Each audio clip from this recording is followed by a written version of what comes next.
What's up, everyone? How everyone is feeling today? 1 second here, though. Hi, dude. How you doing? Can you guys hear the music? I think the music is broken, though. I'm doing fantastic, man. Thanks for asking.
Oh, yeah. Oh my god. How is the sound now? Is it good? Is it good, the sound now? Can you guys listen to me? Let's go! Let's go! Welcome everyone to another live stream. In case you don't know me, my name is Nuno, and today I'm excited to talk about testing. Yes, sir. The sound should be good now, both the music and the desktop. At least it seems good for me. And yeah, man, today I'm excited because we are going to literally talk a little bit about unit testing. So some words before we start, okay? Some words before we start. First thing is, basically, we have a Discord channel, which you haven't seen it yet. Go down below YouTube and below Twitch.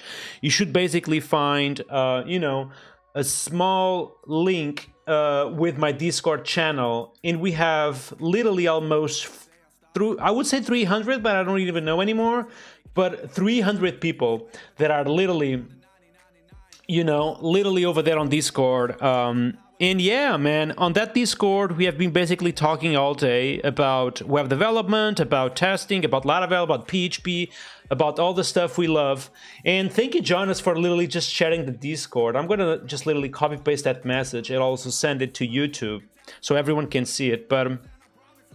But yeah, on that Discord, we talk about Laravel, the news, about PHP, about JavaScript, and it's basically kind of making my own community with awesome people, And on that Discord, there's a section called ideas or something like that. And the goal of that, of that channel, it's basically to provide ideas for stream.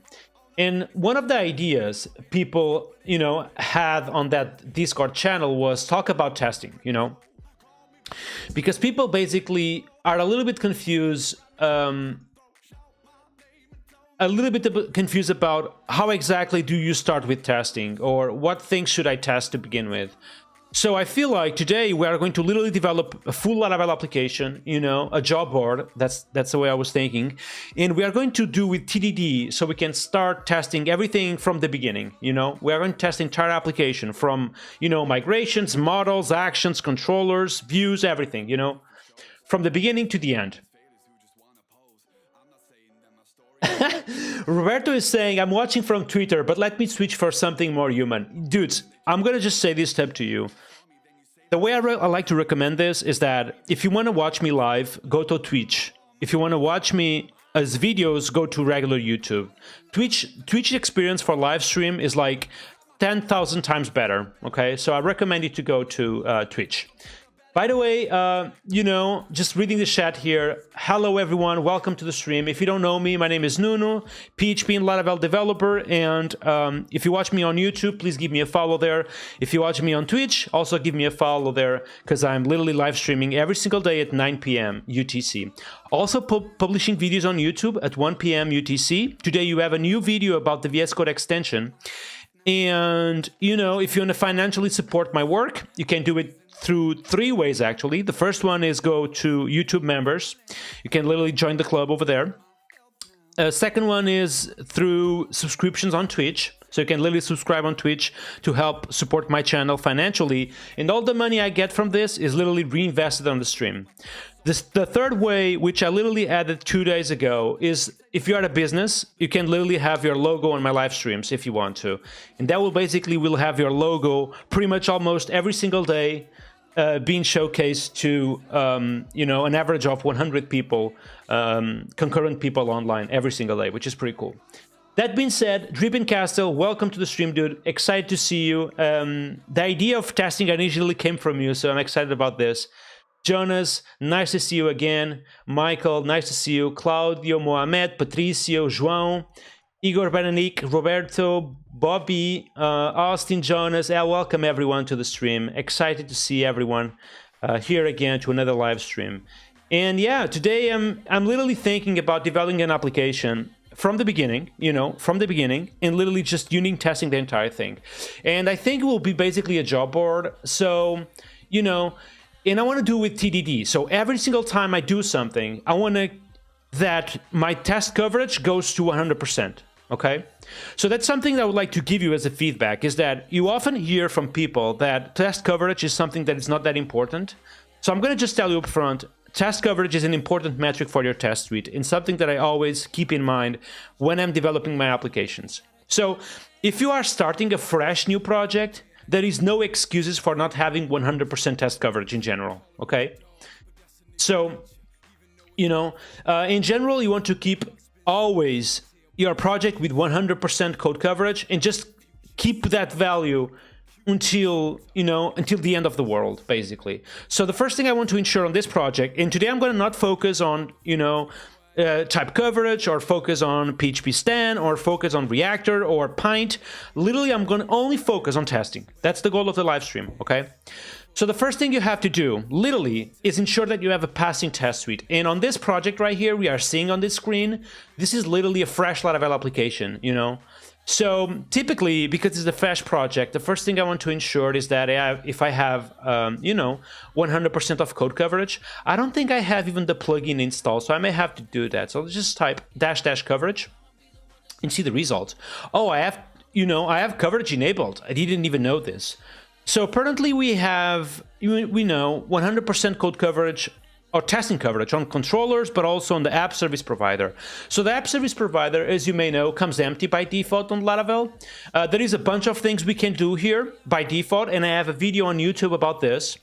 So basically, if you go to my YouTube channel, you will find a video called the 5 things I do when I start a new Laravel project in my app service provider. And on that video, I have a bunch of stuff like, make dates immutable, make my models unguard, which, by the way, I'm going to just do that real quick. But I do a bunch of stuff. This is just one example, make my models unguard. Other example that I do on that video is literally have my models strict, for example. So that video actually clarifies everything that you would like to know for things I usually do on my app service provider, okay?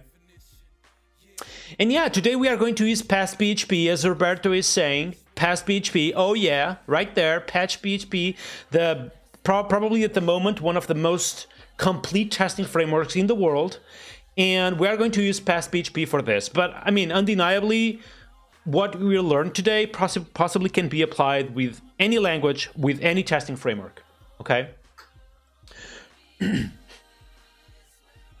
And Pick and Flow is saying, will you share this repo at the end? Yes, I will. I will publish the link on Discord, okay, Pick and Flow, so everyone can, follow these lessons later on if they want to. So let's think a little bit. So the first thing I did was create the project. I did a couple of things that I always do in my app service provider, and I should still be at 100%, which I do, with 2 passing tests. So the first thing I want to do here is kind of bump these levels on my Moodle, on my user models. Okay. So again, coverage doesn't give you, you know, like the actual quality of a test suite, but it's kind of something that you can persuade, you know, something that you can go along the way. Okay. Juicy Meat is asking me, which EDA is this? This is PHP Storm, man. At the moment, still my favorite editor to do PHP development. All right, so the first thing I'm going to do here is literally acknowledge that we have a user model without any tests. So I want to test that user model to literally have something already. And I want to talk a little bit about the structure of the test suite. So typically the way I do the test suite is the following, okay? So I have this features folder in my unit folder. And my unit folder will basically mimicate the app structure I have. Okay, so if you have something like, let's say, models, for example, you are going to have a user test that looks like this. Then possibly, you know, because we are developing a job board, something like job test. Okay, and afterwards probably something a little bit more different, like jobs, and then, you know, publish job test. So the unit folder will mimicate or kind of be similar in terms of structure to my app, like literally the same thing. Okay, you want to make the font size even bigger? Apologize, dude, I cannot make this even bigger, otherwise I cannot see anything. If we go for classes like this is already big enough, I feel like. Okay.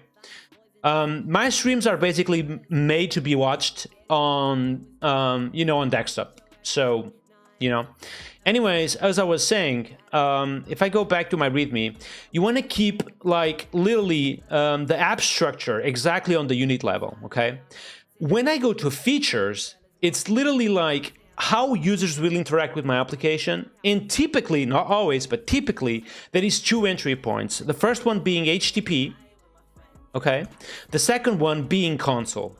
That's the way I see it. Okay, so typically people interact with my application with 2 different ways.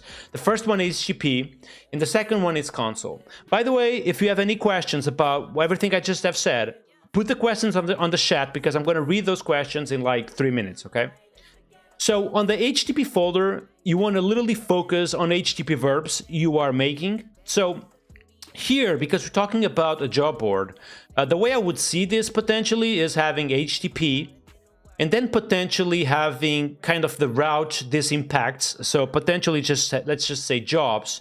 And then we can have something like, you know, list.test, which will be the equivalent of my index method on my controller. And then you would have just kind of one for each. That's the way I kind of approach this thing. So here would be store to literally, you know, save, to store the thing. This would be possibly update. This will be called update. And finally, the destroy test, which will call the underlying destroy method of my controller. Here we could possibly, if you want to kind of keep it consistency, we could call this index test if you want to. But, you know, I feel like this is good enough to literally cover everything I have or potentially will have on my controllers.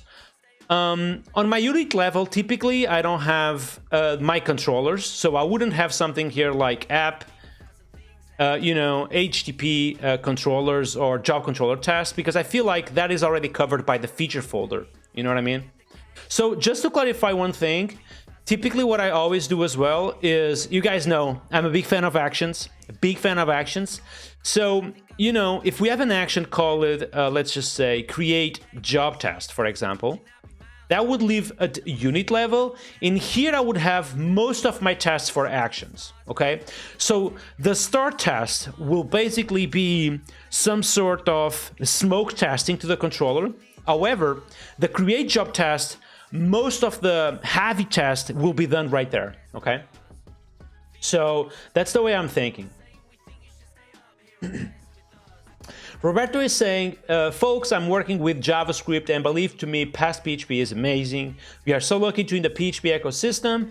Also in the JS, there is nice testing tools, but past PHP, it's so easy and powerful. Yeah, so if you're coming from a JavaScript environment, possibly the most close thing you have from past is Jest. okay? The problem with Jest is that, at the moment at least, it's not as complete as Pest. Same goes with VTest, by the way. Pest is just, it just has most features, you know? We have type coverage, snapshot testing, stress testing, mutation testing. It's like, the list is huge, so, you know what I mean? All right, so let's start putting this stuff into an action here. So the first thing I kind of want to do here is, you know, put my levels of coverage to the 100%. So something I can do, I feel like, is literally go to my unit folder, create a new file or a new folder with the name models, and literally have my user test. And once I do this on Laravel, something I can already do is delete this example test because it's literally doing nothing, okay? Now, when you're testing models, I'm gonna tell you this because it's literally the most important test you can have on any models, okay? This that you are about to see is the most important test you can have on Laravel models, is literally testing the toArray method, okay? The toArray method gives you so much stuff or so much important information about your model that you would be surprised. Okay, so the first thing I'm going to do here is type, you know, I'm going to use the user factory, which I hopefully have. There we go. So I'm going to type user. I'm going to include the user. Just like that. And then I'm going to call factory, create. And I kind of want a fresh thing coming out of the database. So I'm going to just simply type fresh at the end. Okay. Then something I always do, it's simply type this. I expect my user, or basically the keys of my toArray. Yeah, the keys of my toArray to have keys. And then I like to detail my keys. And I'm going to explain you in a second why this test is so important, okay? So I'm going to run a vendor bin past, and I see that I have this error called the facade route has not been set. Typically, that's because on my past PHP file, I need to do two things. First one is enable the refresh trait database, and the second one is kind of include this trait on my unit folder, okay? I also want to ensure that I'm using SQLite on my test suite, so I'm going to go to my PHP unit test or XML file, and also enable this DB connection to SQLite, and enable as well the in-memory database. So basically this allows you to test SQLite in memory. So there is no physical databases. You don't need like SQLite or anything, okay? Khalid is saying use refresh database first. Yeah, just did that, which is pretty cool. Patrick is asking me, do you also test API resources? So API resources for me, I would test them personally, possibly at controller level. So that would be, you know, very likely to be on the feature HTTP folder, and then possibly I would have an API folder which will group all my API routes. And I would say that the index test would probably check if I have all the necessary fields from my API. That's the way I would do that, okay? Shihad is asking, it's allowed in unit testing to interact with the database? Absolutely, man. Absolutely. Especially on web development like Laravel, you definitely want to interact with the database every time. You know, you don't want to mock the database. That's the worst mistake you can do, okay? If you're developing something like, you know, a package or a small library, obviously you don't need it. But with web applications, things are so so together that basically you just have to, you know, use a real database, a real cache. You want to kind of, you know, test as most as possible, okay? You never want to mock API, database calls, okay? AJZak is saying, I'm currently planning a fix to the pull request core of Laravel. It would be nice if you would be one of the reviewing the pull request. Well, to be fair, so I did like 2 years of open source at Laravel, you know, and now I'm kind of focused on product on Laravel Cloud. So I'm not, you know, so much involved as much as I can now with open source reviewing of code. Aizen is asking me if the stream will be available after it ends. It's late here. So yes, all my VODs are available on Twitch, on YouTube. You can literally watch them over there. Danny is asking me, how about production? Would tests not mess with the current DB? Well, tests, you would want those tests to run on a CI or locally. You know, when you have unit testing, you always want to make sure that tests run either on the CI or locally, so basically we'll never be able to actually access the database in production, okay? By the way, if any of you in the chat have like questions that you think the questions are a little bit stupid, just do them, you know? It's better be a little bit stupid for 1 minute than the entire life, you know?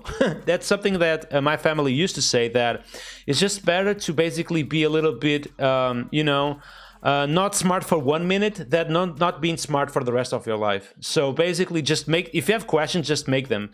I do questions pretty much every single day to, you know, to my colleagues at Laravel, things that I just don't know. And probably they are just, you know, some of the questions are hilarious, but it's just better to make those questions and, you know, feel a little bit bad about myself for 1 minute than, you know, than being my entire life. You know what I mean?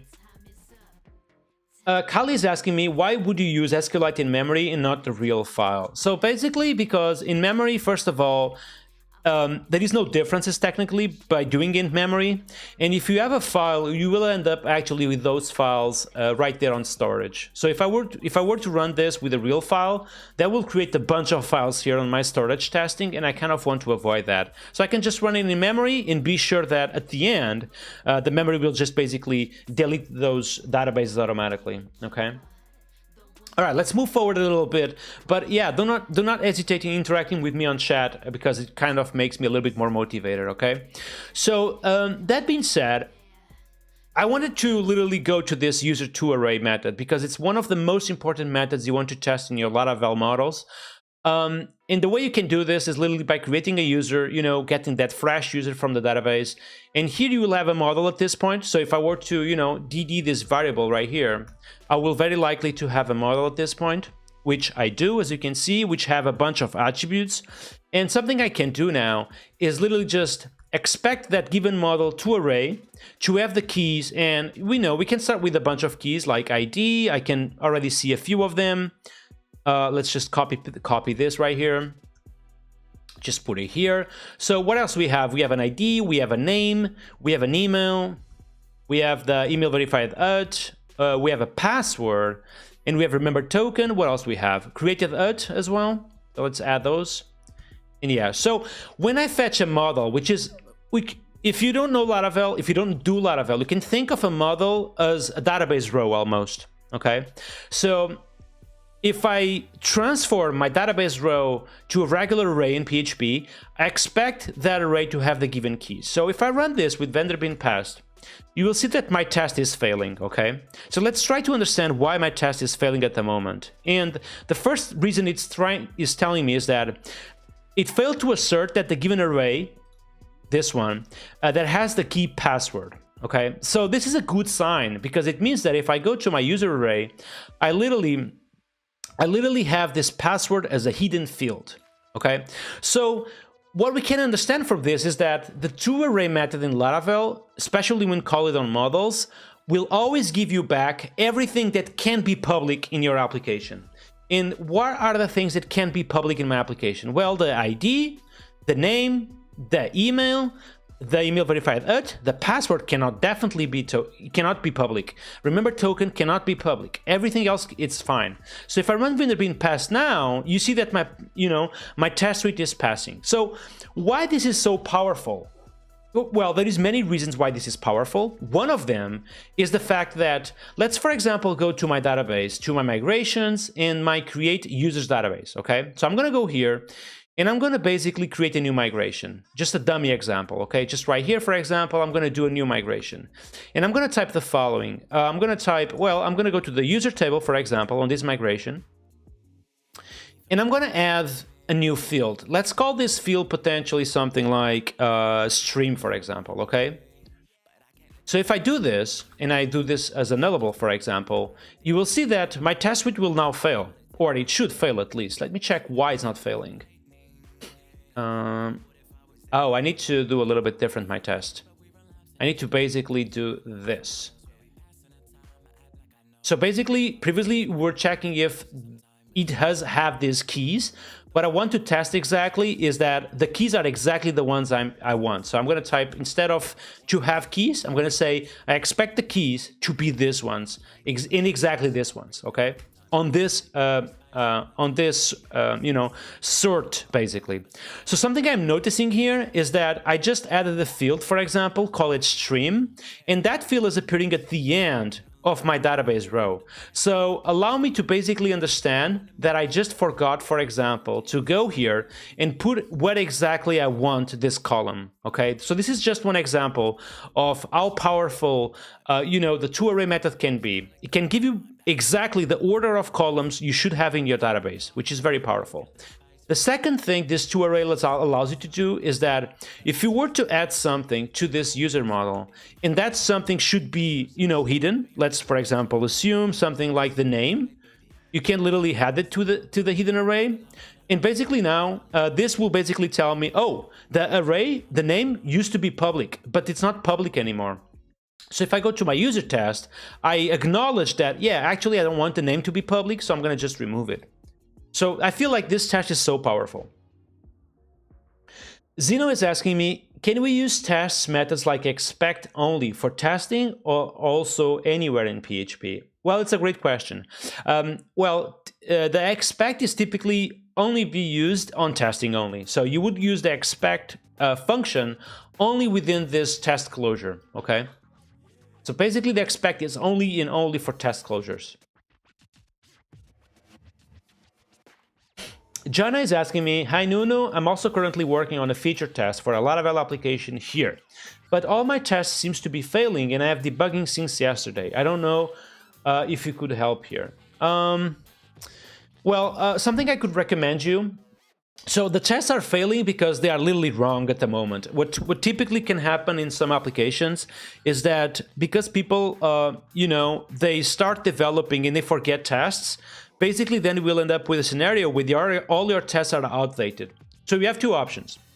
Ideally, what it would do is fix a test. And for that, you can use a flag called vendor bean passed bail, which basically will stop on the first failure. So then you can address, fix a test suite, and then keep going from there. So the bail is a great option for those sort of scenarios, okay?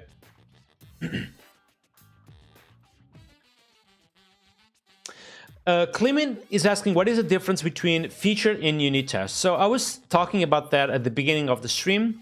So basically, do I still have this? I do. So typically what I have is at the unit folder, I will have basically, a mimication or kind of exactly the same level of structure that I have on my application. So basically, if my application have a user test, or a user, to be precise, I will have something like user test, exactly with the same app structure. If I have something like a job, I will have a models job test as well. So basically, it's truly unit testing for every single file I have on my application. While at feature level, which will be this one, I will have mainly two things. The HTTP layer, which is the way that my user interacts with my application.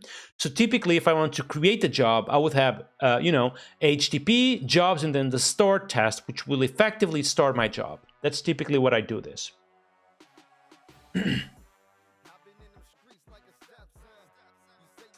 Rodolfo is saying, do I have to write a test before starting a new project? Well, if you want to truly go with TDD, I typically recommend that. Yeah, so basically, you just make sure that every single change you make, you are always up to 100%, which, speaking of that, after adding this, I would expect us to be already at 100%. Let's see. I'm going to run PHP Artisan, almost. Vendor bean passed, and then -- coverage, and I have a failing test. And the failure, it's because it seems that, I'm missing an element on my user test. So let's go there. And the element is the name because we removed it literally 5 minutes ago, okay? So now I am close to 100%. Again, the coverage doesn't give you exactly the quality of your test suite, but at least it tells you something. Gives you like an something that you can follow there, you know what I mean? And yeah, unit tests, they can definitely interact with the database. Don't be afraid of that, okay? If people say just, trust me on this one. You really want basically to your tests to truly touch on the database. Marcelo is asking me, do I try to test all the possible paths? Yeah, typically you would do that, and I'm going to show you an example within 10 minutes, I think.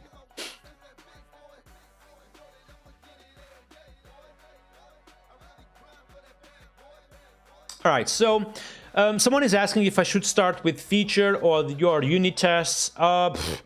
I would start with feature testing, so you want to do some smoke testing to begin with. Smoke testing is basically ensure that, for example, all routes are returning successfully, you know? So we can do that if you want to here. So basically, if we go to our web PHP, for example, you can see that we have a route which gives us back kind of the home page. So something we can do for this is literally just have some smoke testing. So I'm going to type here, you know, some, for example, I'm going to first of all create my HTTP folder. So I'm going to do that. And then inside of this, what I will do is literally have my, let's call it index test, which is kind of the very first thing people see. Okay. So this, what I would do if I was you working on the current application is have a bunch of smoke testing. So I would just, you know, ensure it renders, you know, the home page, and you would have something that looks like this, you know, visits the home page and returns back to 200. If you have this, I mean, this is like so, it's just so much better than what you were in the past, because you literally at least visit the home page and you ensure that the home page is returning, you know, a successful response. You know what I mean? I'm using PHP Storm, by the way. Oh, you cannot see the percentage? Let me check. Oh, interesting, because it's below my name. Okay. Well, but you can take my word as the true, you know? So basically, what we are seeing right now, I can do this if you want. You see that? So this is like 100% test coverage at the moment in all files I have. Okay. All right, let's move forward with this. By the way, if you just arrived and you don't know me, my name is Nuno, Laravel and PHP developer. Please, if you're watching me on YouTube, give me a follow there.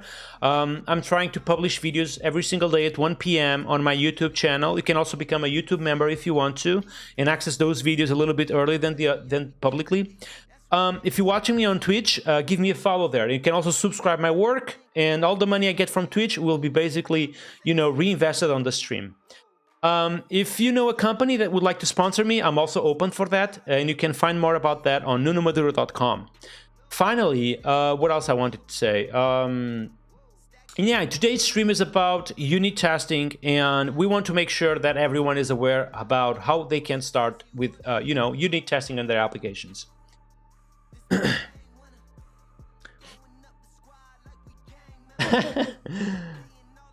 I'm using the material theme on PHP Storm at the moment, and what else? The font, I don't know. I would say it's like the JetBrains font, I think, at the moment. All right, so we are with 100%. What else can we do? Well, we can start with the business logic of this project, which would be PHP Artisan make migration, and let's basically create the migration for this, which will be, someone told me that we have this model job, this shortcut, which is like MF. Is that the thing? Let me try. PHP Artisan make model job MF. Yes, it is. So when you are creating models at Laravel, you can literally use this shortcut MF to create the migration in the factory. So this is something, you know, I haven't used it in the past, but I literally learned this on Twitch. All right, dudes, so we just literally created a job, and now we have literally this jobs table as well. Something we can start working on is literally on making these things usable. So the first thing I'm going to do here is possibly go to my job test. Let's do that. And let's create this job test.php. And again, just like the user model, something I can do is just copy this toArray thing and go to my job test and just copy paste it. Bam, it's done. You don't have to think about this anymore. Okay, and literally want to ensure that, you know, if there is anything publicly, you will know about that, because this test will be basically failing. So far, the only thing I can think of is the ID, but what else can we have as a job? Well, we can have a job title, we can have a job description, we can have a job status as well, which we know it can be draft, it can be public. We have as well published at, I feel like, and finally, the timestamps, the regular timestamps that you would have on Laravel, which are created at and published at. So once we have this, we can already run the test suite, and I'm going to run that using vendor bin pass, which typically should fail because this test will fail. And I can see already that we have already a jobs table, which already exists. So as you may well know, Laravel comes with this, if I'm not mistaken, this jobs table right here, which is used for queue jobs. So we have to use something different. What can we use? Can you guys give me a synonym of jobs, please?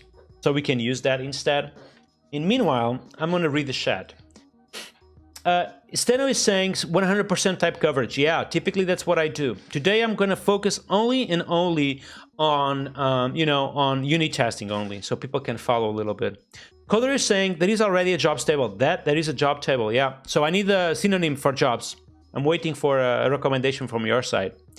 Helen is saying, hi Nuno, I have a deep relation with my model. Requests take time using the either loading. What do you recommend alternative for me? So again, typically what I do on my apps is using this app service provider should be strict.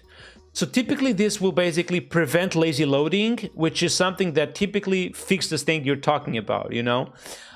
So if you're starting a new app, this is a great idea. If you are an existing application which doesn't have this, something you can do is literally just install the Laravel debug bar and you try to understand where most queries are being made, you know what I mean?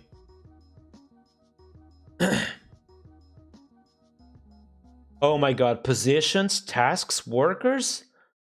Such bad names, oh my god. All right, let's use something else. Job positions, let's go. Oh, but then it will be 2 words. I don't want that.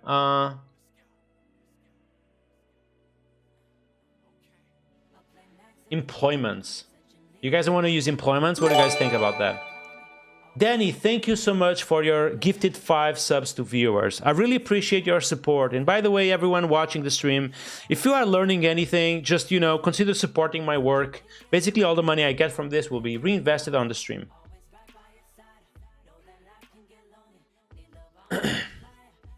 Thank you, Danny. Thank you so much, dude.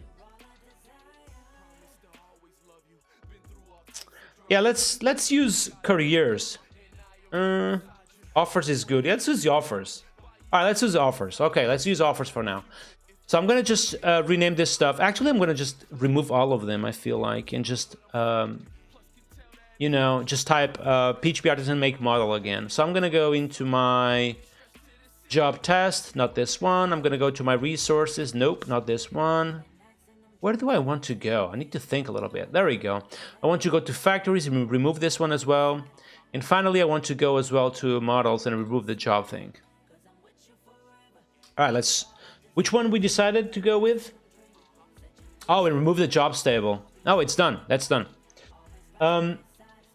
It's offers, right? Yeah, let's do that. Let's use offers. Seems like not a complicated, non-native word, huh?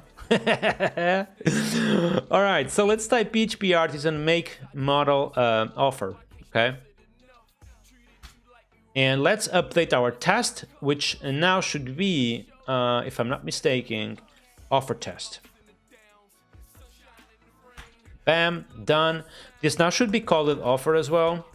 And we should be back to the game. So now I should have a failing test. All right, and looking at this, we can now truly work with TDD because we have a failing test and we should obviously have all these fields and we don't have them. So the first thing we need to do is ensure that the database does have these fields. So I'm gonna go to my create offers table. And indeed, I do have the ID already, as you can see here on green. And I also have the created UT, but also the updated UT, because of my timestamps of Laravel. These two. So something I want to do is literally add the remaining fields. So I'm going to go to create jobs table, and I'm going to add them. The first one will be the string, let's say, title. The second one will be a text description, which undeniably cannot be null, right? You want to provide some description to this deal. Finally, we are going to have as well an enum. The enum, I typically recommend you to not use the enum thing, if anything. I'm going to explain you why. Because sometimes in the future, you might change database provider or anything, and not all of them supports this deal. So what you can do is literally just use a string for your status and not make it nullable as well.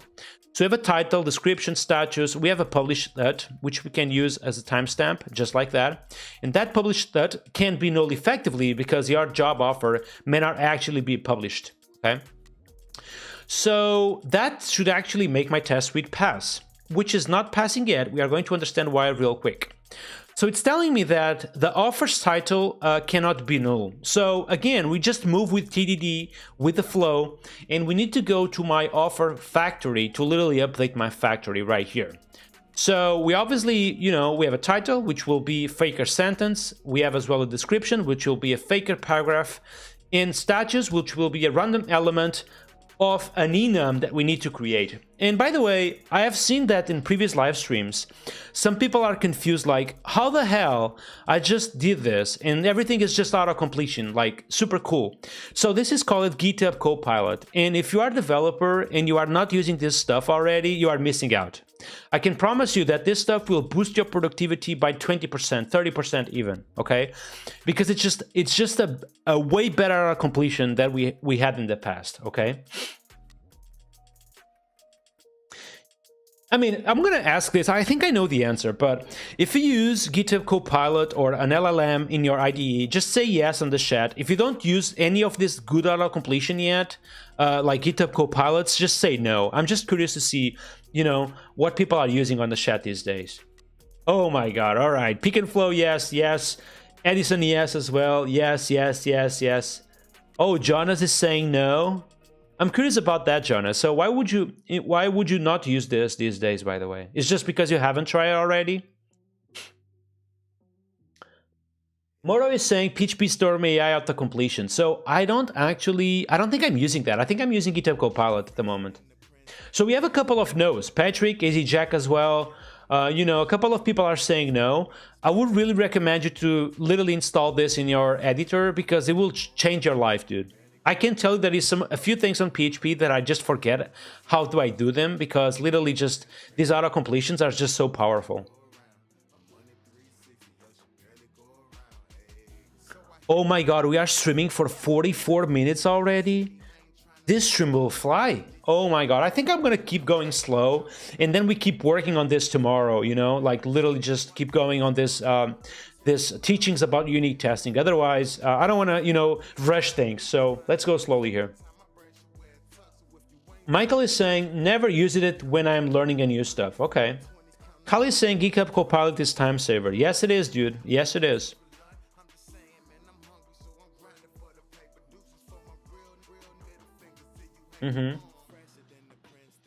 All right, folks.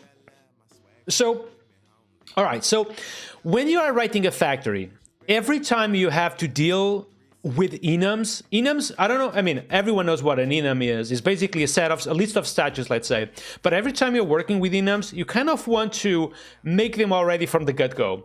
So something we can do is literally go to my app folder, and then you type just basically a new folder with the name enums, okay? And within this enum, something you are going to have is literally the model name plus status. This is something that I always like to do, is that if I'm creating an enum, typically the enum name will be not spassy, my friend, not spassy, no. But it would be a good idea. So basically, you want to prefix the enum with the model name and then kind of give it, the real meaning of the enum. Typically, what I have here is like offer status or potentially in the future offer type, but it's almost always like status, type, or stuff like that. At the moment, let's keep it simple. We have this draft, status, but also published, which is, I think it's a good idea for now. And from experience, some people may say, for example, why would you not use, for example, the published to know if something is published or not? Just from experience, I can tell you already up front that this stuff will just grow massively. Okay, status is something very curious that they start with something very simple, but over time you will have something like shared, which will be shared between like people who have the link, and then you are going to have a published, and then you are going to have an archived. Dude, it's like I just know that, especially when I'm developing these big applications, I just know that. AJZak is saying, why you don't uppercase them? Because I don't. Yeah, I just typically keep them like this. That's the way I do that, okay? Juan is asking me what is the difference between PHP artisan test and vendor bean passed. So they are actually the same. Exactly the same. So I have done PHP artisan test basically to just, you know, provide some extra options for people who still use PHP unit but want some of the features we have on past. So PHP artisan test allows you to use some of the past features, but if you still want to keep PHP unit, basically, that's why. Steve Devs is saying, this is exactly my nightmare in my current database. What exactly? Like the bunch of statuses we have? Oh, you mean like using the date field for this kind of stuff? Yeah, man. I mean, I have to agree with you, because from something that I've learned over time is that do not hesitate on adding fields to your database. You know what I mean? Just here, for example, you can possibly in the future have something like achieve it and kind of infer the status from all of this stuff, but then you want to query, you know, in the future you want to query some stuff, and it can be complicated because something can be published but also achieved at the same time, and it can become messy very fast. Trust me on this one. So a status is something that I always use for this kind of deal, you know what I mean? All right, so let's go to my off the factory, and let's now use our enum, because we have an enum which have, like, for now, just do you guys want to do the archived as well? Let's do the archived as well. I'm gonna do the archived as well. Okay, so we have 3 statues, and the way I can use them, it's going to my offer factory and choose a random element from my you know, from my enum cases. So I'm gonna call this offer statues and then just call this method cases, and I think this will work. I'm not quite sure yet, so I'm going to run vendor bean passed and I will have my answer. And my answer tells me that my test suite is still failing for a few reasons. It's failing because it seems that I have this new field called archived. Interesting. Oh, I do? Did I have that thing? I did. Let's keep it. You know, let's keep it for now. So let's go to my offer factory, and let's also have a published which is an optional datetime. I kind of want to make all of them, you know, published by default, or should I want to do a draft? Let's do a draft by default at the moment. So I'm going to type, you know, published which will be null, and also archived which will be null by default. Let's also double check in my create jobs if I have those 2 fields as null, which I do. So something I want as well is that if my status is literally not published and not archived, I feel that I want to make this draft by default. Okay, so let's just type after status, and this will be draft by default. Okay, let's run vendor bean passed and see the result. I still have a failing test suite, and that's fine. So apparently there is a couple of fields which are, you know, on my toArray, but they are not yet on my test. So I need to address that on my test. So I'm going to go to my offer test and literally just add there this archived and this should effectively fix my test suite, which it does. So now I have a passing test right now. There is a few things I want to talk about at the moment. So we have a couple of dates like archived and published and we also have an enum. So I want to take care of my casting a little bit. So what I can do here is just write a test for this, like test potentially the status, okay? And the way I can do this real quick is simply by typing something that looks like this. I can create like an offer using my factory. And then I expect the offer status to be literally my enum value. So I'm going to type offer status and to be draft. Okay. So if I run my test suite, hopefully I will have a failing test suite because interesting. Oh, I need to call the fresh. This is so annoying on Laravel. Oh my God. Because every time you create something from the factory, if you don't call the fresh, you are literally getting something that comes from the factory thing, you know. This is a little bit annoying. But now it's just failing again, okay?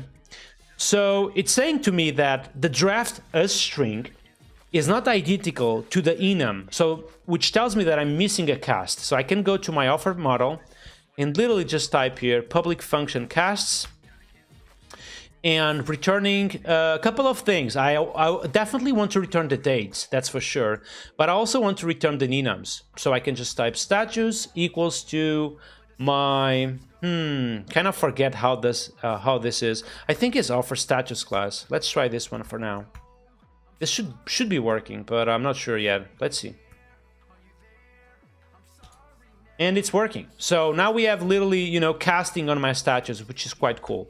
And I can move forward. I can just keep going. Test, you know, my new created, my new published UT.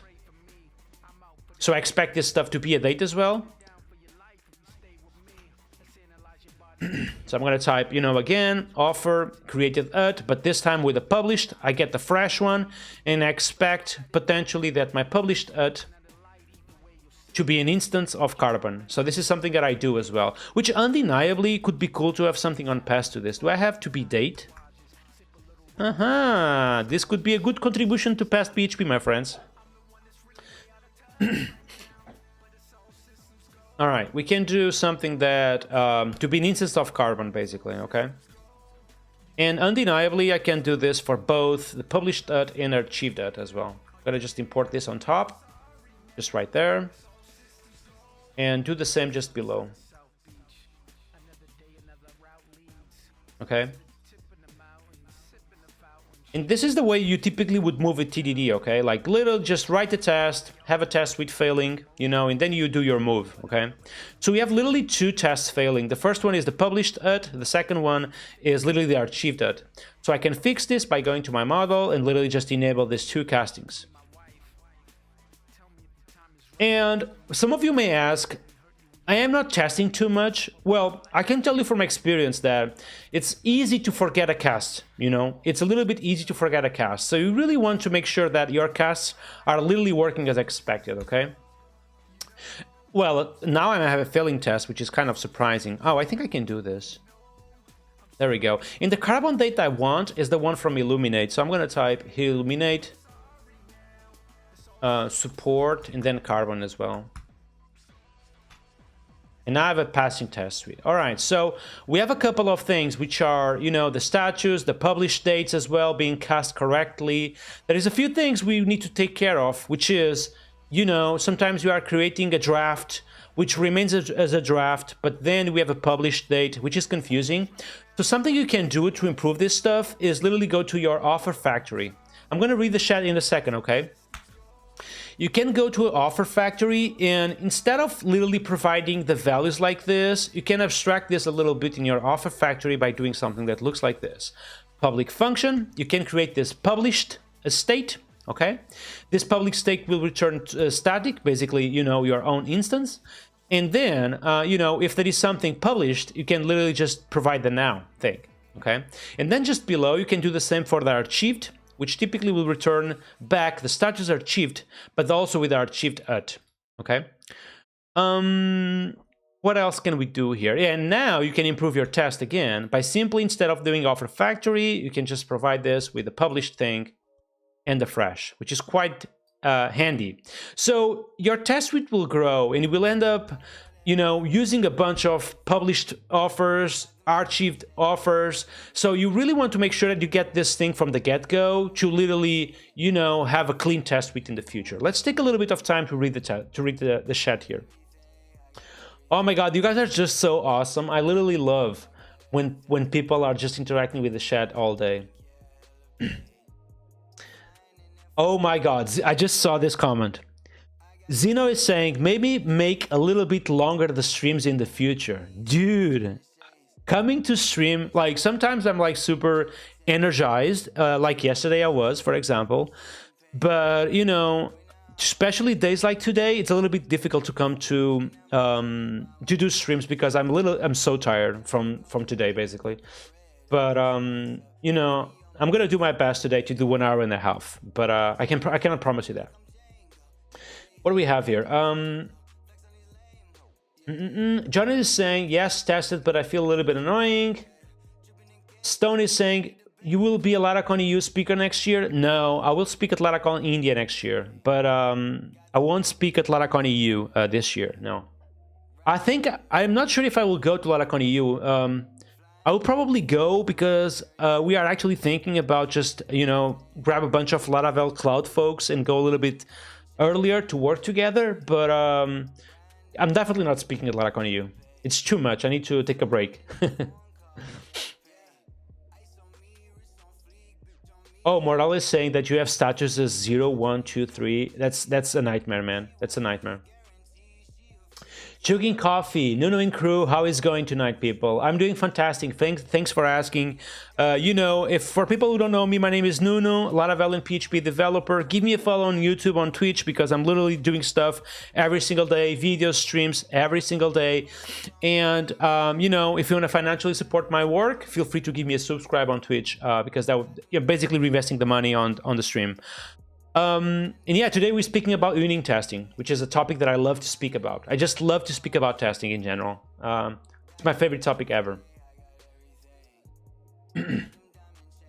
Status Dev is saying we can use the time steps to infer the status. That's something I was speaking about, is that in theory, we can do that, in theory. But I can just tell you that, especially a business around job offers, this, like, inferring status from dates, it will not scale, basically. It just doesn't scale. Because the status now are literally 3 things, if I'm not mistaken. But this stuff will just be massive in the future. You will have stuff like share it, for example. You will have other kind of things. And, you probably don't need the share it even, So you can have share it, but are achieved at the same time. It just becomes such a mess if you do dates for this, that you kind of want to have a clear offer status that you can query easily, you know what I mean? So easy to query something like this. A coder is saying that update enum columns is a pain too. Yeah, you need to be careful if you're using enums for casts, because if you want to do a migration that removes something like this, you cannot do that. Typically, I never remove enums. I just stop using them, basically. You want to be careful about that.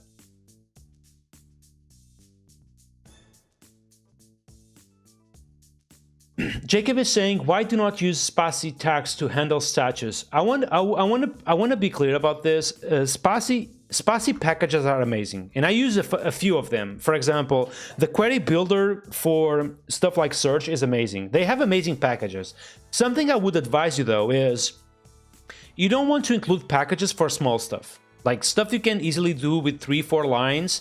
You don't want to include packages like that, So if you have a package that truly gives a lot of value and saves you a bunch of code, just do it, That's a wise idea.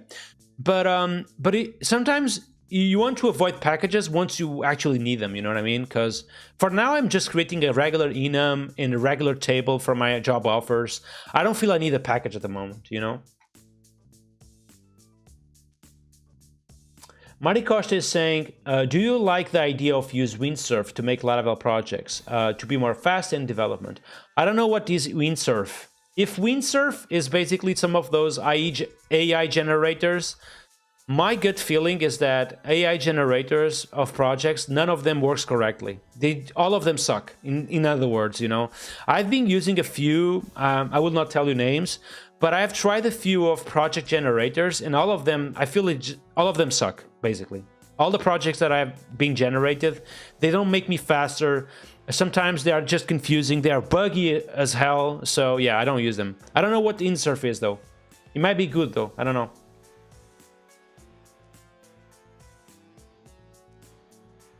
Crose is asking me, what is the difference between the illuminate carbon and the normal illuminate carbon? It's a good question. Let's just check that real quick. So I'm going to go to my models, offers. What do I have that even? Oh, it's on my test suite. Okay. I'm going to go to my offer test. Let's click here real quick on illuminate carbon. Yeah, so this is an interesting one. So the difference between carbon and the base carbon from the underlying library is that you can do a lot of things with this carbon instance of Laravel that you typically cannot do with base carbon. So obviously, there is the dumpable stuff, the conditionable stuff, but one of the most important things we have is possibly this set test now, which will basically change both the base carbon but also the immutable one at the same time. So, if you have a package using immutable, but your app is not using that, you're basically freezing both, which is interesting. So basically allows you to have methods for this, typically methods that you would use on Laravel. Laravel likes to do this, like wrap underlying library classes to make it more, more easy for Laravel developers. Jonas is saying, I agree about casts, but I always forget something. Dude, it's so true. Like, it happened so many times in the past that I literally add a date time and I just forget about making the thing a date. So with this, you simply don't forget, basically. All right, Dav, I don't know why M is saying, I understand the advantages of TDD, but to me it seems like you work like a 50% of the normal speed. So typically, though, I want to clarify this, that's something that I do. So there is two Nunos, basically. Okay, there is two Nunos. There is the Nuno who is prototyping, okay, and there is the Nuno who is actually developing a real Laravel product, like, you know, Laravel Cloud or something like really, you know, that really I know will live on the next 10 years. So if you are developing something that is like a product that you are sure that will live, you know, for the next couple of years, you want to get the thing right from the get-go. And you could, if you can have a very good unit testing from the beginning, that sets up a good pace for the future. Something you want to avoid, for example, is being on a project 3 months already, and then you suddenly are with 86% of unit testing, for example, and you know, you want to make sure that you are always like on the high standard, always 100% code coverage, and basically, you know, everything is fully tested. Any new developer, when he's doing a new pull request to the project, he will always add tests as well. So it's basically, there's two differences. When you are developing like a serious product, you want to make sure that you are always fully tested. If I'm prototyping, dude, I'm just, you know, you guys have seen like the previous app I have done on the To-Do, like the To-Do app I've developed on the console thing, I was like literally smashing code. I built the app on, I think it was like 3 minutes, you know. I could develop this app on 3 minutes if I want to, but I'm also like at the same time explaining, you know, a little bit of this testing concepts, a little bit of the things I do on my apps. So it's a little bit the difference. Ed Milson is saying, I will start doing some streaming next week. Nice, congratulations, dude. You know, I use Streamlabs, quite of a good platform for streaming. If you need any help, you know, stuff like raiding or anything on Twitch, let me know. Great question. So DC Block just made a great question. Would I use? That's a great question, guys. Okay. This is about how the way I organize my apps. So DC Block just asked, will I have a publish? A publish method, or publish or a published method in my models. Okay. So I'm gonna tell you up front. Typically on my models, which would be something like the offer, for example, I don't have methods, basically. So my models are super small. I typically keep my models only for castings, relations, and stuff like that. So I never have stuff like this on my models, or stuff that looks like publish and actually publish the thing behind the scenes, you know, change the status, you know, run an update to change the status. You know, I never have stuff like this. So this kind of deal will live within an action. The action will be called you know, potentially publish offer, okay? Potentially, not really sure yet, but the action will actually do this kind of stuff behind the scenes, okay? Streaming is hard. It's not that hard, man. Especially when I'm seeing like the similar people coming every stream. Feels like, you know, feels like going to a pub, having a beer while coding, a little bit like that.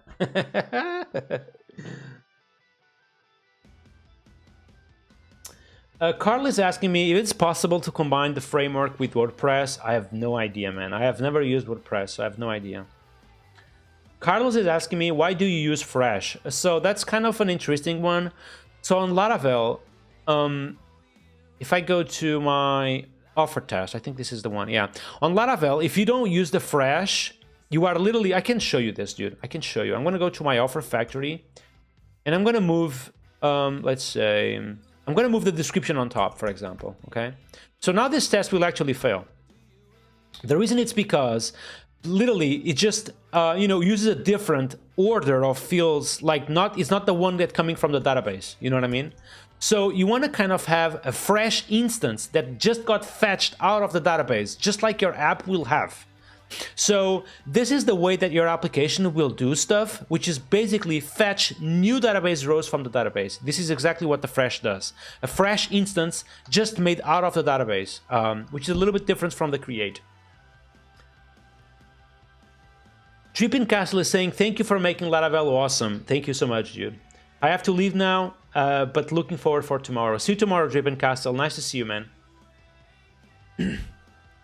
Yeah, folks, do not forget to join my Discord. We are building a community on Discord. I'm going to share the link below. And, you know, this idea of doing a stream around testing came from Discord channel. So you can go there and feel free to put ideas over there.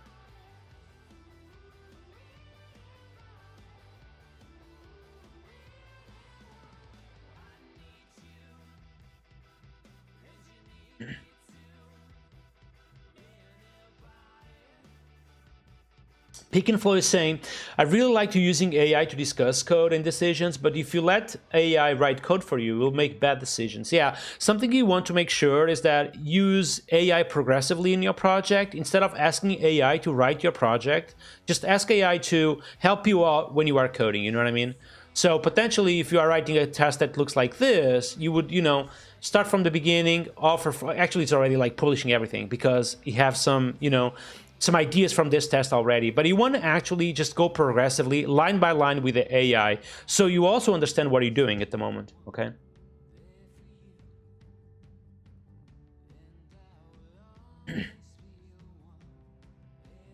Marcelon is saying, do you really like very specific in-detail test cases or more oriented towards BDD? Yeah, I typically like this kind of things, you know, like very specific test case that, you know, all of them look the same. Typically, I would expect that all my models tests, they always look the same, basically. They always have the toArray, they always test the casting, they always test, you know, the relations and more. That's the way I expect to see things.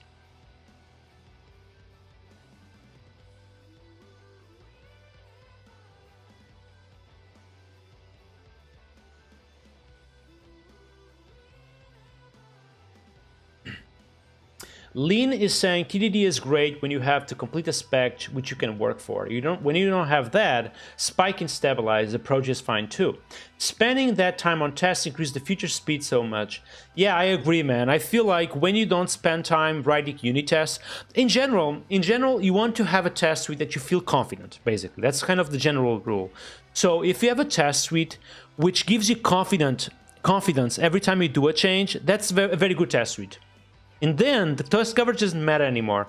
The most important thing is that you go to your project, let's say, to a very important project, you go to your offer model, you come to a very important business logic, you make a change, and then you have your entire test suite passing. That's like the most important thing you can get, is like the confidence that you trust on the test suite, and that gives you back the confidence as well. You know what I mean?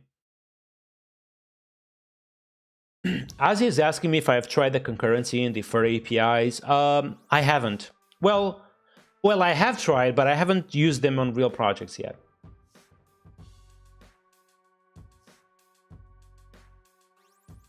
Big Tom is asking me if I have used the Spatie data package for TTOs, and the answer is no. I have not yet used that. Yeah, sorry.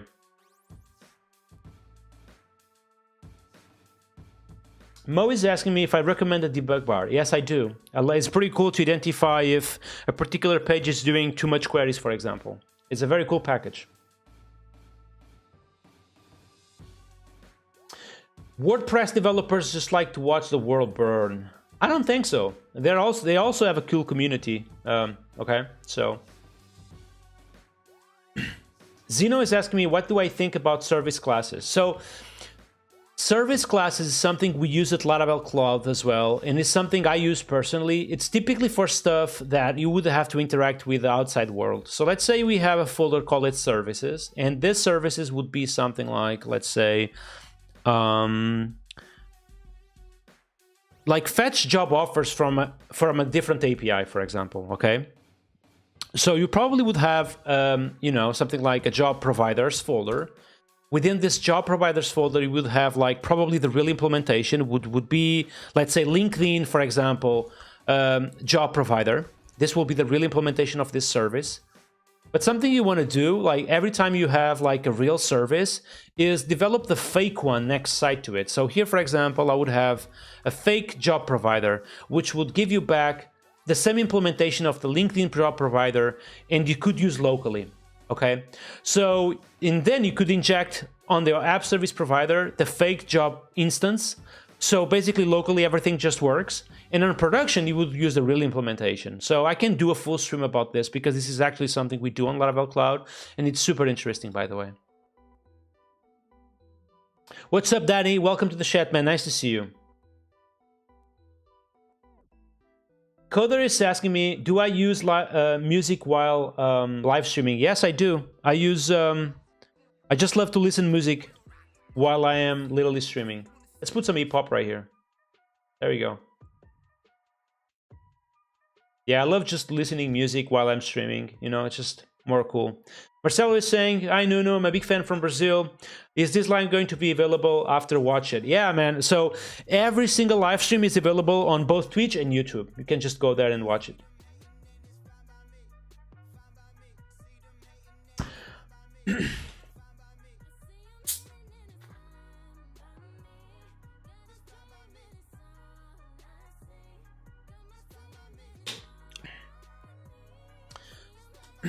All right, what can we do today to finish the stream? Let me think a little bit.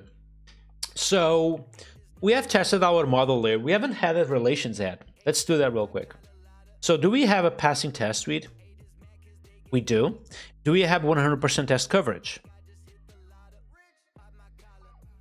We do. So we still are with 100% test coverage, as you can see right there, 100%. So I feel it's a good moment to move forward.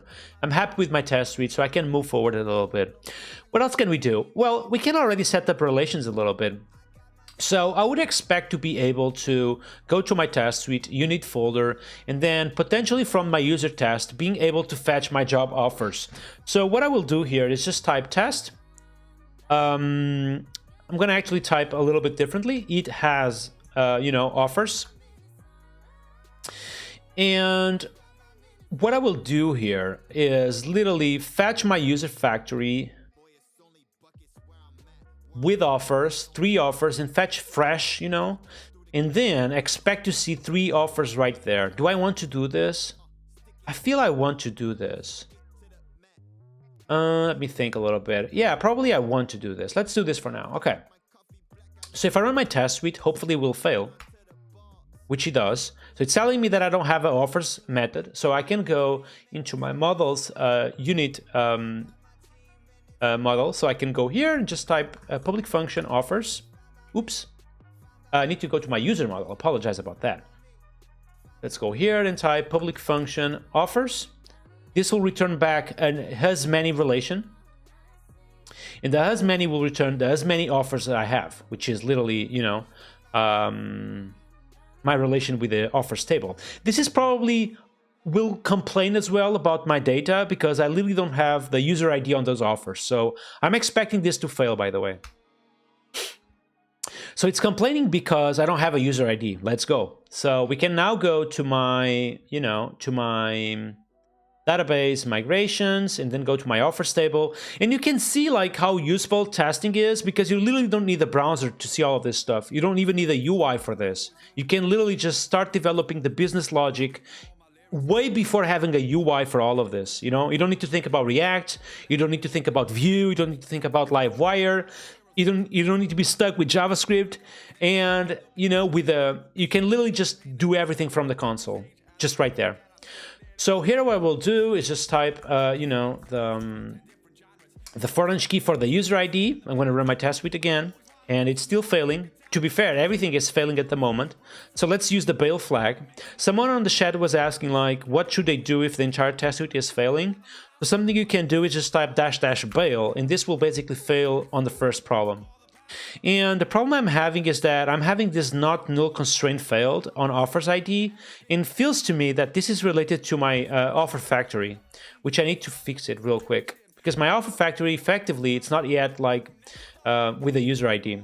So I'm going to just address that issue by saying that this offer factory should have a user ID, just like that. Running again, now it's complaining because my toArray now have the user ID. And you see this, how important is this toArray? Because it's effectively asking me, do you want to expose the user ID that have created this offer? And I'm kind of okay with that, so I'm going to just type user ID right here. And now I have a passing test suite, which is pretty cool. I feel, though, that I want to improve a little bit this offers test. Let's go there. Because we are not doing much on my user test, apologize. I want to be a little bit more precise here. So I want to create 3 offers, and I want to create one more offer at the end, which will be also tied to this user ID, but possibly with different information. I'm going to actually, publish this job offer using the publish thing. This should be used as well on the factory, not on the create method. And something I can do at the end is literally fetch the latest, the latest offer of my user. So I can do something like user. And again, I can simply go here and say fetched the latest, and this will basically help me out writing this code, which is not this one. I should type latest. Can I do last? Let's try the last one. So I expect offers to have count of 4. But also that the latest one should be published, and this should use, my offer status enum published. And finally, I expect that published to be an instance of Carbon. I don't feel I need this at the moment, so I'm going to just do this for now. So let's run the test suite, and hopefully it's passing, which it is, which is kind of cool. So if I go here and I type draft, for example, this is supposed to fail, which it fails. We can do the same. Just go to my... if I'm not mistaken, my offers test. So I'm going to go there and also test that I can fetch the user that created the offer. So I'm going to type it belongs to a user. So if I create an offer, I expect to fetch a user and that user to be an instance of the user, which is looks okay. So if I type vendor being passed, I should have, failing test suite, which I do. And I can go to my user model, my offer model to be precise, and literally just type here public function, ask ChatGPT to write it, and I will have this belongs to user thing. Okay. Oops, this should return a belongs to. And there we go. We have a passing test suite, which is quite cool.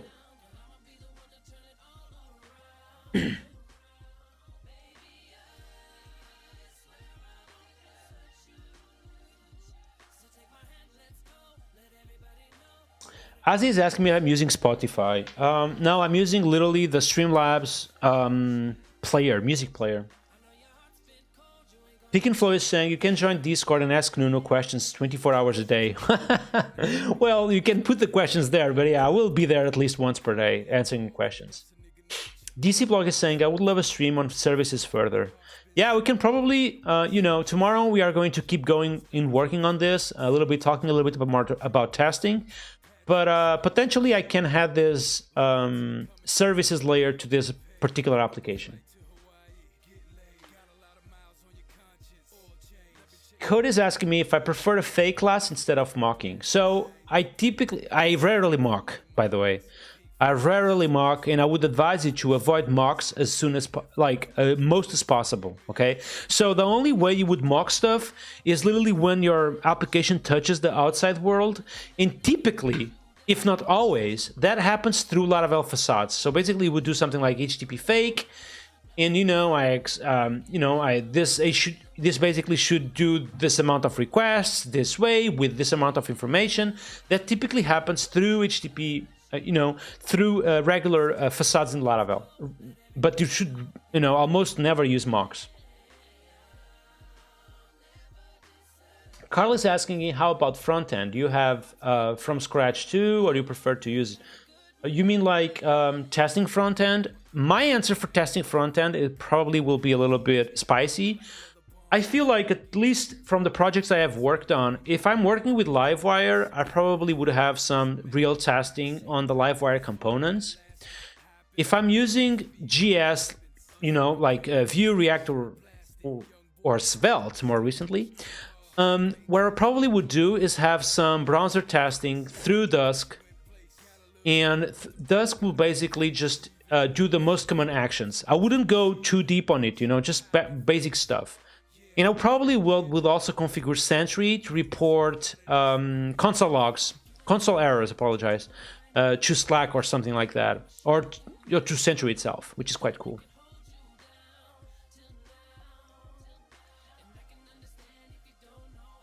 So yeah, he's saying, hi Nuno, I'm watching the stream from Venezuela. Nice, man. Nice to see you. Welcome to the stream. If you don't know me, my name is Nuno, PHP and Laravel development, and feel free to give me a follow here. Learn Code Online is asking me if I use Franken PHP. I don't. Well, I have Franken PHP in OneWeb. I don't have anymore, actually, now that I'm thinking. I'm using Laravel Cloud at the moment for everything, so, which also supports Octane, but I'm not using Octane at the moment.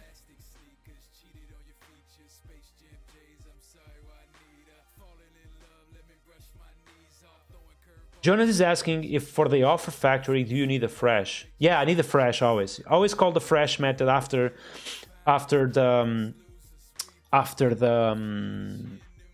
calling the factories, basically. Which undeniably, I should probably just develop a package and fix this, because I'm just tired of doing fresh every single time.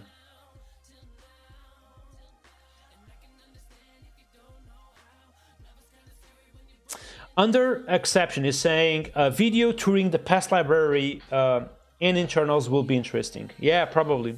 It's very deep code, kind of complicated, you know what I mean? So, Mohammed is saying, how do you test notifications in emails? Probably we're going to see that tomorrow. Samu Deep is asking me, do you test classes with multiple services injected? I do. Undeniably, if a given class is using multiple services, probably shouldn't be just one class, okay? That's one of the reasons why I want to do a stream about design patterns. It's basically, you know, typically one of the, let's call this, typically one of the things that smells bad when designing classes is that if you need more than one dependency, that's probably because of the class already doing too much. Especially if you need like 3 or 4 dependencies, it can become easily a class that is doing too much, and you probably should abstract some of that. So I should probably do a live stream on design patterns. It's like on Discord at the moment with, I think it's like more than 10 people requesting for it. So if you guys have ideas for streams, you can go to my Discord, and there is a channel called Ideas and for live streams, and you can just publish that over there.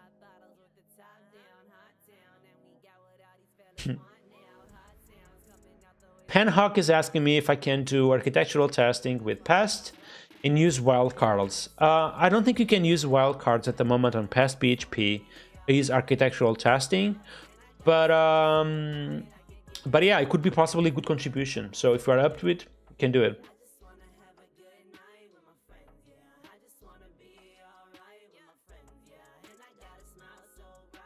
Code 755 is asking me, why would you not use mocks? Because you typically don't have to. If your application, if you use, for example, like a controller, if you're testing at the controller level, for example, and you're trying to post, you know, a job offer, for example, for this application, the way you test that, it can be literally by creating the job on the database, fetching that job from the database, and see if it got created. So I don't see a reason why on regular applications people would use mocks. However, sometimes you have applications that interact with the services layer, which I just have described right here, and that typically at that level, most of the tests would interact with the fake implementation. However, the ones that need to interact with the real implementation, you may have to use some HTTP mocking from Laravel, but only then. I will try to expand a little bit on that tomorrow, if you don't mind, okay? Hussein is saying, I'm watching from Egypt. Nice to see you, man. Welcome to the stream.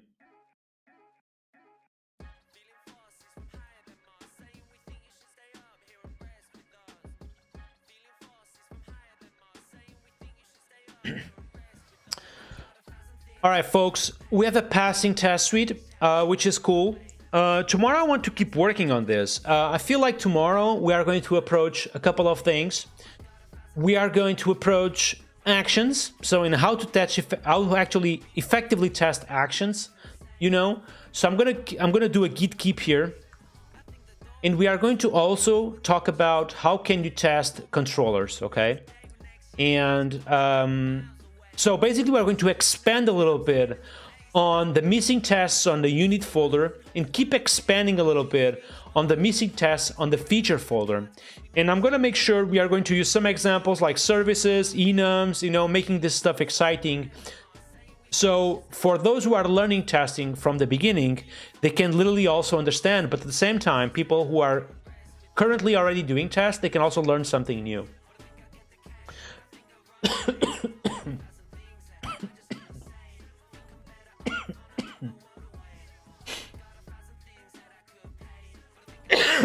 Apologize.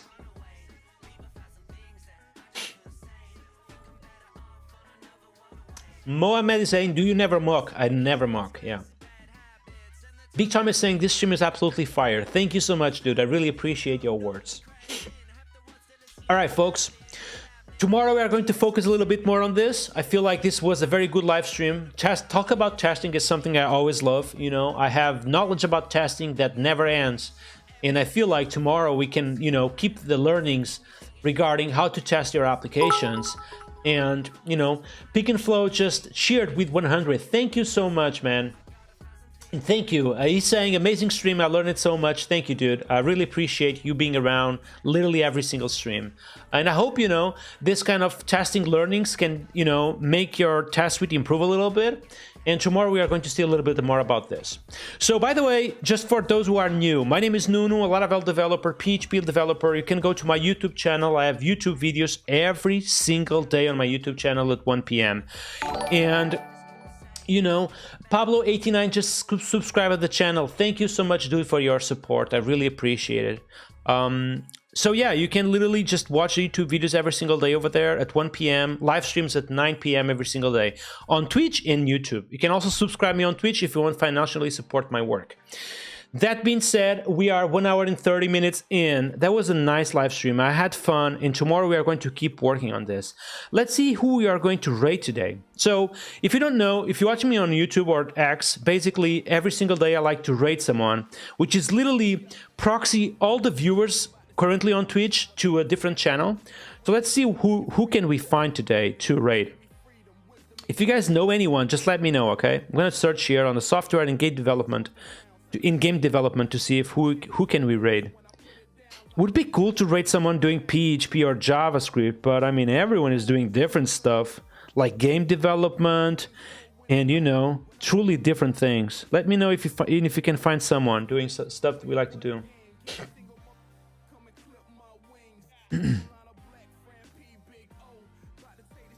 Ooh, nah. Oh, I see someone here doing...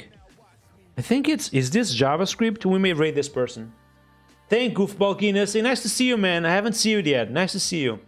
See me, Griffin? We have rated that guy once already. So I'm gonna try to choose a different person, okay? So I'm gonna raid, I think this is a Brazilian streamer or a Portuguese one. Or English, I'm not sure, so I'm gonna rate this person. I only have like 11 viewers, so I think this will be, you know, a fun thing to do.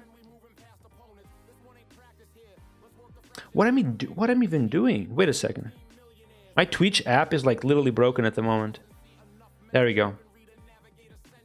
Alright, so what I want to do is go to my stream manager, there we go. And then go to my raid section and search for, I think the name was Creativa or something.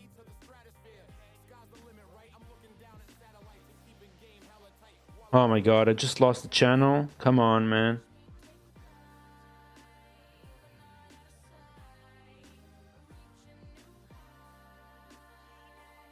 Oh yeah, I just lost the channel.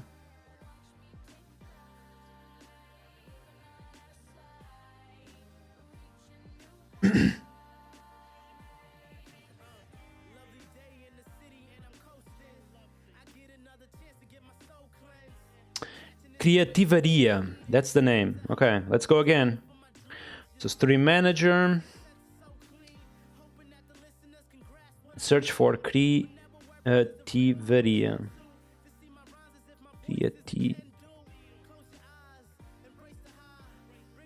Oh, I cannot rate that channel? Interesting, because basically it's not, maybe they're not a Twitch a Twitch affiliate, maybe. Not even sure.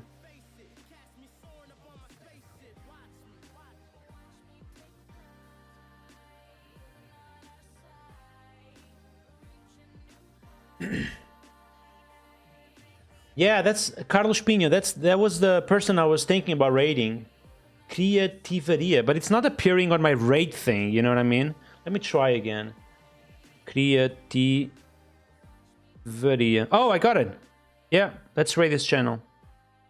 It's just cool to be able to support people on Twitch because you guys may know, like, I have a huge Twitter following, so I can just tweet and people will basically join my channel. But some streamers literally are starting from scratch. And it can be tough because some of them may actually be super talented, but they don't have, like, you know, this huge boost that can potentially help them a little bit.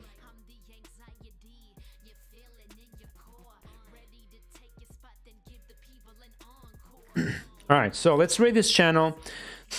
And, you know, thank you so much for being on that side today. Tomorrow we keep, you know, learning a little bit about testing. So that was it for today. Thank you so much for being on that side. See you all tomorrow. Peace out.